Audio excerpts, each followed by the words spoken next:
Ratusan jurnalis dari berbagai organisasi pers Kabupaten Lahat melakukan demo di depan gedung DPRD Kabupaten Lahat.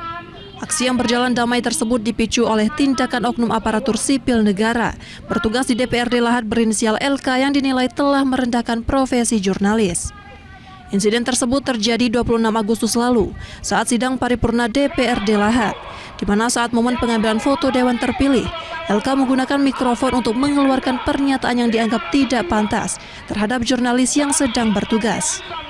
Menurut salah satu pendemo, tindakan ini dianggap melanggar Undang-Undang Nomor 40 Tahun 1999 tentang pers, yang melindungi hak wartawan untuk melaksanakan tugas jurnalistik. Hal ini juga menjadi momen untuk membuktikan sejauh mana undang-undang pers dijalankan di Kabupaten Lahat.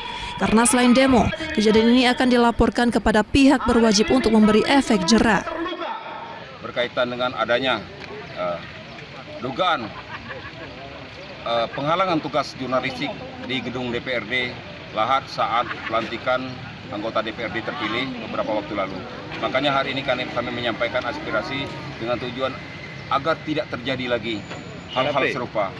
Tidak terjadi lagi penghalangan tugas wartawan, tidak terjadi lagi penghinaan maupun fitnah terhadap wartawan. Dari Lahat, Bala Putra, iNews melaporkan.